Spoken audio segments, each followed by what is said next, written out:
بسم الله الرحمن الرحيم نزل عليك الكتاب بالحق مصدقا لما بين يديه وأنزل التوراة والإنجيل.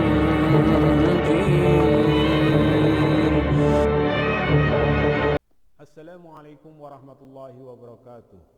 الحمد لله الذي هدانا لهذا وما كنا لنهتدي لولا أن هدانا الله. أشهد أن لا إله إلا الله وحده لا شريك له وأشهد أن محمدا عبده ورسوله لا نبي بعده. Jumpa kembali dengan Ngaji Metal Channel. Pemirsa yang dirahmati Allah Subhanahu wa taala, Tuhannya Abraham alaihi salam, Tuhannya Musa alaihi salam, Tuhannya Isa alaihi salam, dan Tuhannya Muhammad sallallahu alaihi wasallam.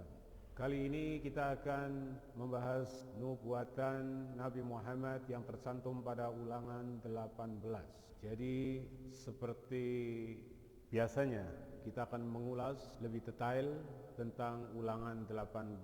Sebenarnya Ulangan 18 ini sudah sering menjadi tema atau bahan dalam perdebatan ataupun diskusi dialog lintas agama. Akan tetapi fokusnya pada Ulangan 18.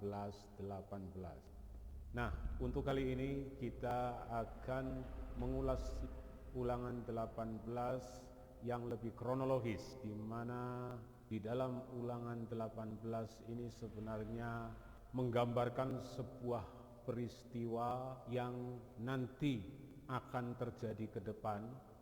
Saat itulah Rasul akhir zaman, Rasulullah Sallallahu Alaihi Wasallam itu akan diturunkan atau sebagai nabi yang dinanti-nantikan oleh Bani Israel. Baiklah, kita akan menuju langsung ke TKP.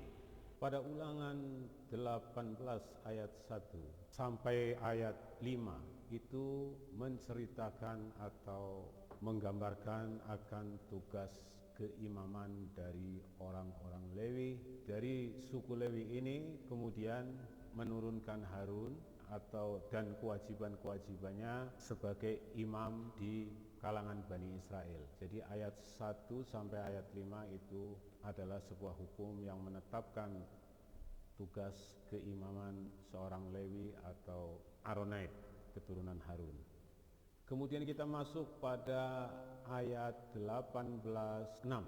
Nah, disinilah yang sudah mulai menampakkan bahwa suku Lewi itu mendapat ketetapan tentang kewajiban maupun haknya ketika keluar dari Bani Israel. Saya bacakan saja ya. Apabila seorang Lewi datang dari tempat manapun di Israel, di mana ia tinggal sebagai pendatang, suku Lewi ini keluar dari Israel dan di mana ia tinggal sebagai pendatang. Artinya dia mendatangi sebuah negeri dan dengan sepenuh hati masuk ke tempat yang akan dipilih Tuhan.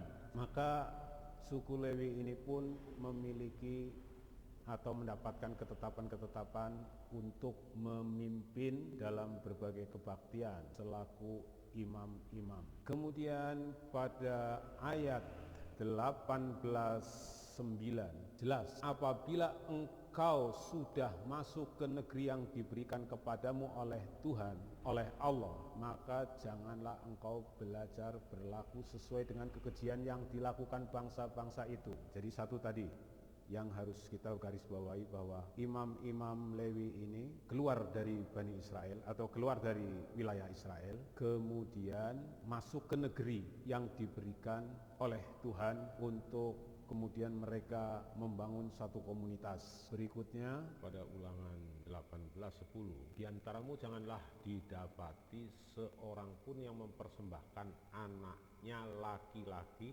atau anaknya perempuan sebagai korban dalam api, ataupun seorang yang menjadi petenung, seorang peramal, seorang penelaah, seorang penyihir. Baiklah saudara-saudara yang dirahmati Allah Subhanahu wa taala, bahwasanya negeri yang didatangi oleh suku Lewi atau imam-imam Lewi ini nantinya akan terdapat tanda-tanda atau aktivitas di dalam komunitas bangsa-bangsa atau negeri yang didatangi itu adanya pengorbanan anak. Jadi ini adalah satu tanda di mana nabi itu akan diturunkan. Nabi yang seperti Musa itu akan diturun. Kemudian mari kita lihat tafsir dari 18:9.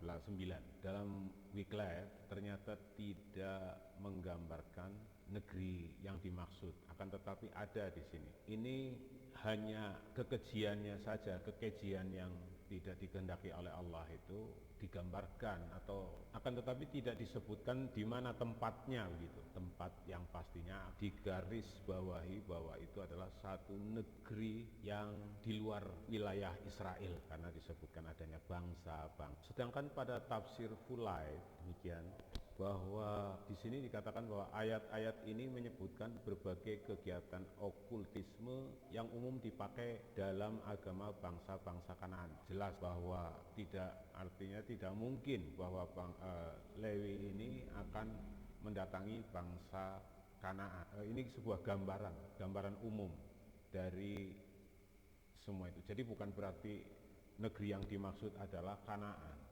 Karena di dalam Kanaan itu sendiri nantinya tidak akan turun nabi yang dinanti-nantikan itu, atau nabi yang seperti Musa itu. Itu tafsir Fulay yang kemudian ini sering dijadikan argumen oleh orang-orang Kristen bahwa yang dimaksud adalah Kanaan.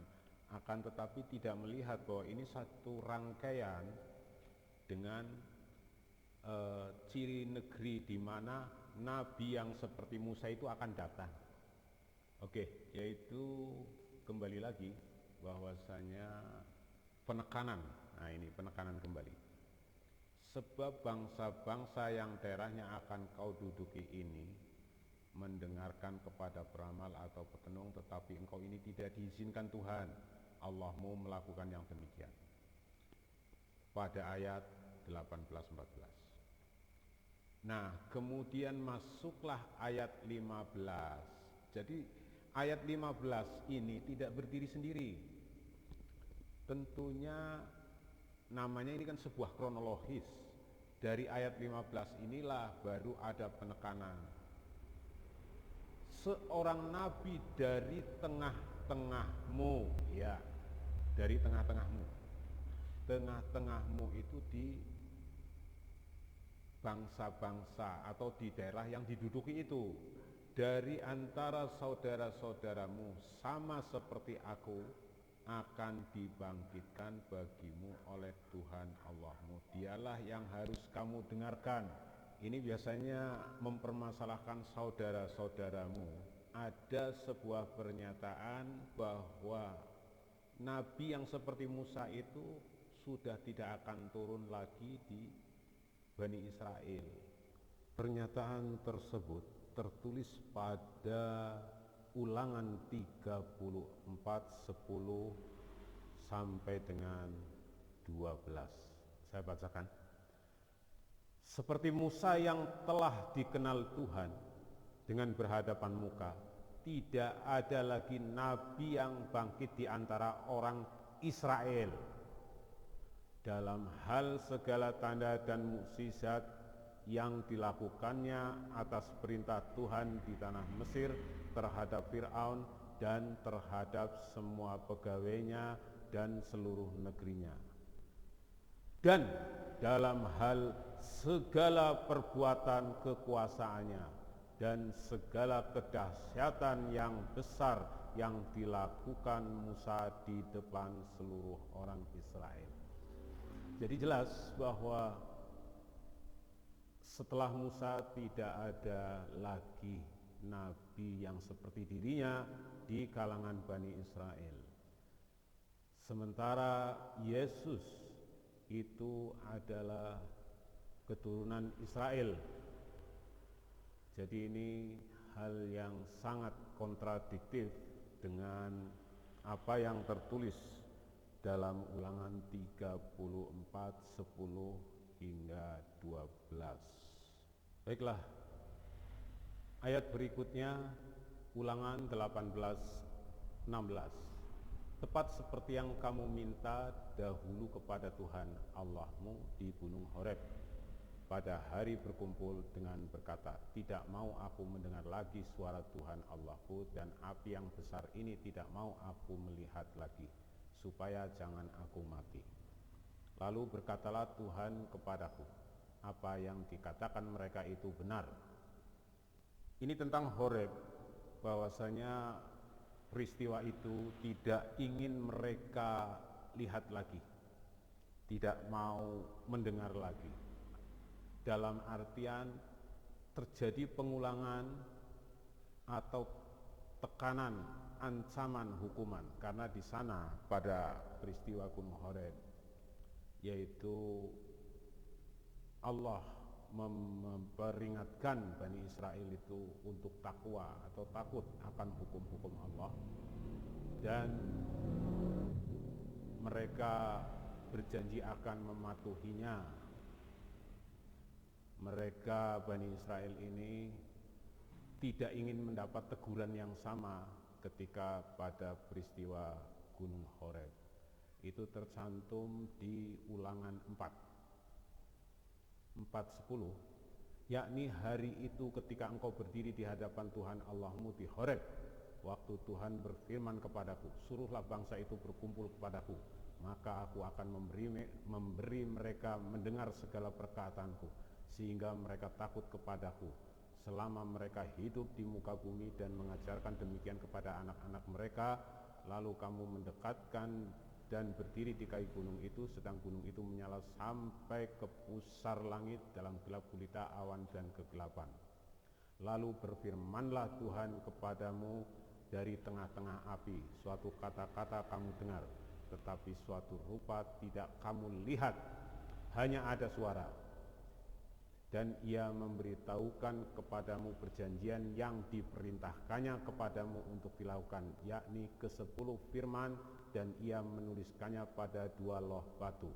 Dan pada waktu itu aku diperintahkan Tuhan untuk mengajarkan kepadamu ketetapan dan peraturan, supaya kamu melakukannya di negeri kemana kamu pergi untuk mendudukinya. Ya, jadi konteksnya memang Bani Israel itu menginginkan bahwa ini adalah sebuah perjanjian yang terakhir kali dengan Allah, sehingga mereka katakan, tidak mau aku mendengar lagi suara Tuhan Allahku, dan api yang besar ini tidak mau aku melihatnya lagi, supaya jangan aku mati.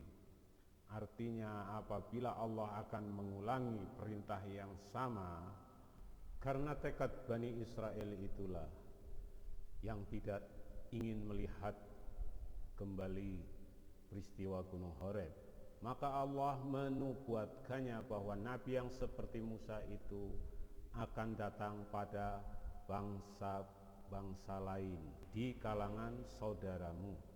Kemudian hal itu ditegaskan pada Ulangan 18:18.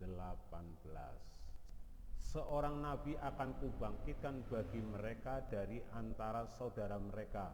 Kembali lagi, kita mundur sedikit ke Ulangan 15. Seorang nabi dari tengah-tengahmu, dari antara saudara-saudaramu. Oke, ini saudara-saudaramu ya. Berarti saudara. Siapakah saudara-saudara? Nah, pada Ulangan 18:18, seorang nabi akan kubangkitkan bagi mereka. Yang pertama, Ulangan 15 mengatakan di antara saudara-saudaramu. Akan tetapi pada Ulangan 18, seorang nabi akan kubangkitkan bagi mereka. Kalau saudaramu, dengan kemudian di hadapan Bani Israel menyebutnya dengan mereka, seolah-olah kontradiktif ya. Akan tetapi sebenarnya yang dimaksud saudara-saudaramu adalah di lingkungan di mana ada orang-orang Israel atau penduduk. Pada ayat 18 dikatakan akan kubangkitkan bagi mereka. Mereka ini siapa? Mereka ini adalah orang yang di mana dalam lingkungan itu ada Bani Israel. Kemudian kita lanjutkan, seorang nabi akan kubangkitkan bagi mereka dari antara saudara mereka. Ya, mereka jelas dari antara saudara mereka. Berarti ini di luar orang Bani Israel. Seperti engkau ini, aku akan menaruh firmanku dalam mulutnya, dan ia akan mengatakan kepada mereka segala yang kuperintahkan kepadanya. Ini perlu kita cerna, bahwasanya firmanku dalam mulutnya, bukan firmanku dalam sebuah tulisan. Karena memang Rasulullah itu umi, dan apa yang keluar dari mulutnya itu berasal dari apa yang Allah firmankan kepada Nabi Muhammad sallallahu alaihi wasallam. Jadi bukan dalam bentuk tulisan, akan tetapi apa yang difirmankan Allah kemudian dihafal, kemudian diucapkan. Dan ia akan mengatakan kepada mereka segala yang kuperintahkan kepadanya. Orang yang tidak mendengarkan segala firmanku yang akan diucapkan Nabi itu demi namaku, daripadanya akan kutuntut pertanggungjawaban. Dalam surat Al-A'raf, surat 7, ayat 157, Bismillahirrahmanirrahim, yaitu orang-orang yang mengikuti Rasul, Nabi yang umi, yang mereka dapati tertulis di dalam Taurat dan Injil yang ada di sisi mereka, yang menyuruh mereka mengerjakan ma'ruf dan melarang mereka dari mengerjakan yang mungkar, dan menghalalkan bagi mereka segala yang baik dan mengharamkan bagi mereka segala yang buruk, dan membuang dari mereka beban-beban dan belenggu-belenggu yang ada pada mereka. Maka orang-orang yang beriman kepadanya memuliakannya, menolongnya, dan mengikuti cahaya yang terang yang diturunkan kepadanya. Mereka itulah orang-orang yang beruntung. Sebagaimana tertulis di dalam Taurat dan Injil, nanti kita akan bahas lebih lanjut di luar pembahasan sekarang ini. Kita lanjutkan.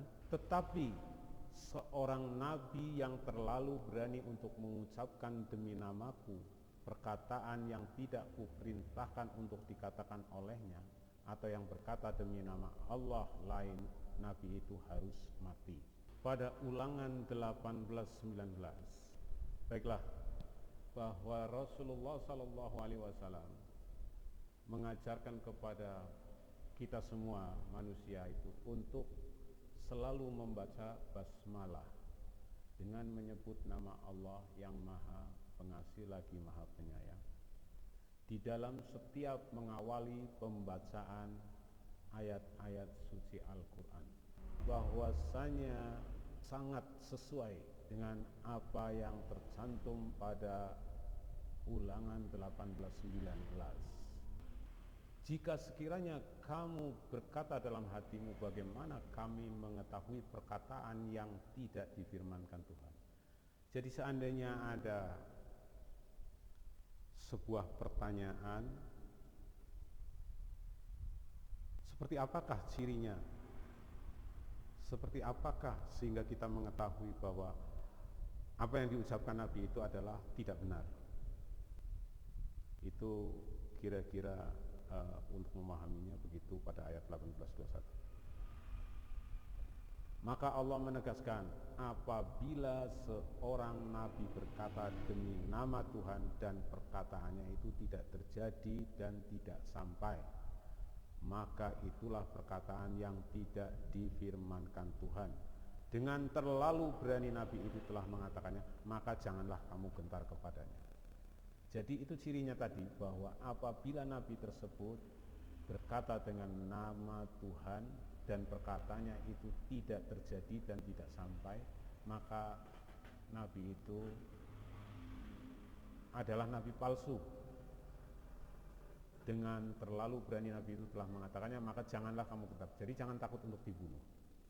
Baiklah, saudara sekalian yang dirahmati Allah Subhanahu wa taala, bahwa pada ayat-ayat terakhir inilah kemudian Bani Israel yang berada di Madinah itu berusaha untuk membunuh Nabi Muhammad.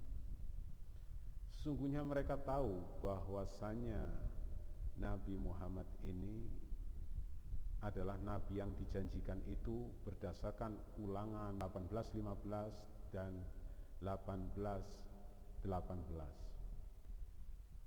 Akan tetapi mereka karena dengki sehingga mereka berusaha untuk mengingkarinya dan berusaha ingin membunuhnya, karena mereka masih menginginkan nabi itu datangnya dari Bani Israel. Padahal itu pada Ulangan 16 sudah dijelaskan, mereka tidak mau lagi mendengar suara Tuhan Allahku, dan api yang besar ini tidak mau aku melihatnya lagi, supaya jangan aku mati. Mereka di ayat 18-16 sebenarnya sudah tidak menginginkan nabi yang seperti Musa itu datang lagi di Bani Israel, sehingga Allah menubuatkannya kepada bangsa-bangsa lain di kalangan saudara-saudara mereka. Akan tetapi mereka melupakannya, dan upaya membunuh Nabi Muhammad ini dilakukan oleh Bani Nadir, Bani Quraidah, dan Bani Qainuqa yang telah melanggar kesepakatan perjanjian Madinah atau piagam Madinah. Lalu siapakah Bani Nadir, Bani Quraidah itu? Apabila kita pelajari lebih lanjut bahwa sesungguhnya Bani Quraidah, Bani Nadir adalah dari keturunan Aronait atau keturunan Harun atau dari suku Lewi. Nah, pada Ulangan 18 ini adalah secara menyeluruh bercerita tentang imam-imam Lewi dan Aronait. Kemudian bagaimana diperintahkan untuk menguji nabi yang seperti Musa itu pun Aronait. Walaupun dalam banyak tafsir tidak dijelaskan bahwa keinginan membunuh Nabi Muhammad ini disebabkan oleh beberapa hal yang tercantum atau yang mereka mengira bahwa Nabi Muhammad adalah nabi palsu. Akan tetapi kekalahan dalam perang Uhud itu semakin meyakinkan Bani Israel bahwa Nabi Muhammad itu nabi palsu, karena sesuai dengan kriteria dikatakan pada Ulangan 18:22, di mana dikatakan apabila seorang nabi berkata demi nama Tuhan dan perkataannya itu tidak terjadi dan tidak sampai, maka itulah perkataan yang tidak difirmankan Tuhan. Nah, di dalam perang Uhud memang benar Rasulullah dan pasukannya kalah.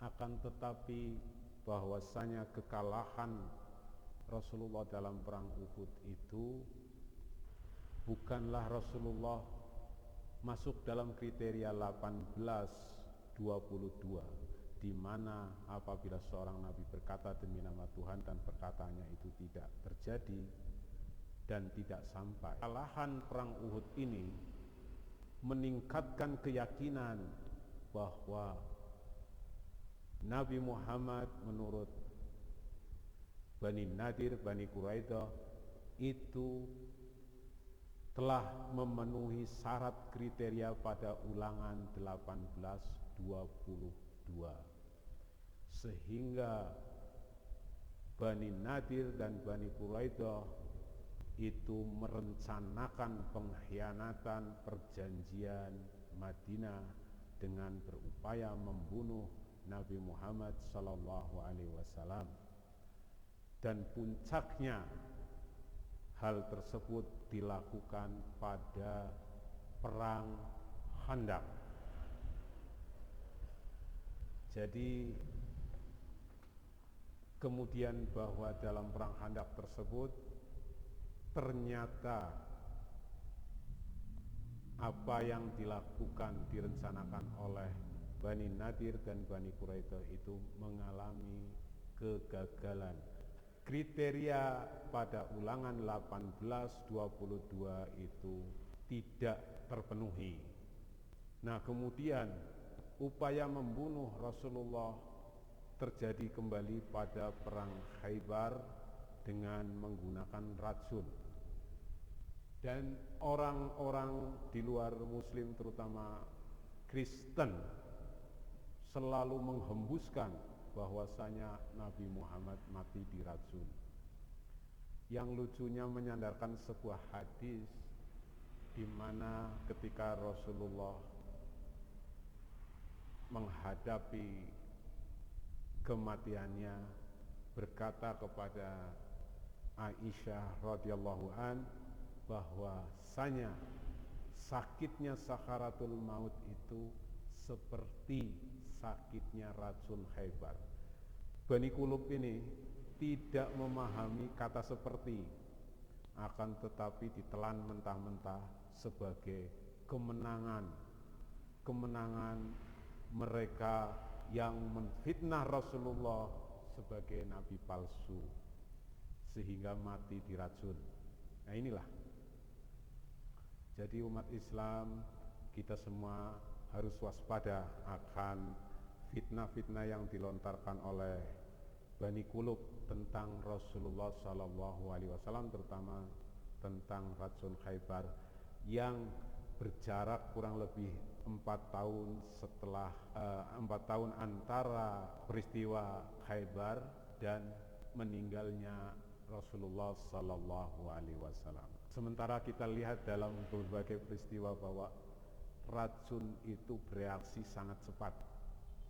Contoh pada racun sianida yang diberikan Jessica, nah ini satu contoh. Begitu cepat reaksinya. Dan pada peristiwa racun itu juga beberapa sahabat Nabi meninggal dunia. Akan tetapi ini di blow up, dihembus-hembuskan terus. Mereka seperti memberondongkan peluru tanpa sasaran yang tepat, alias ngawur dan blunder. Baiklah, kiranya untuk uraian ulangan 18 di dalam Taurat cukup sampai di sini, dan semoga bermanfaat bagi kita semua, terutama umat Islam, untuk membentengi dari fitnah-fitnah keji yang dilakukan oleh sekelompok orang dari misionaris dan sekelompok orang yang ingin menghujat Nabi Muhammad SAW. Akhirul kalam, wabillahi taufiq wal hidayah. Wassalamualaikum warahmatullahi wabarakatuh.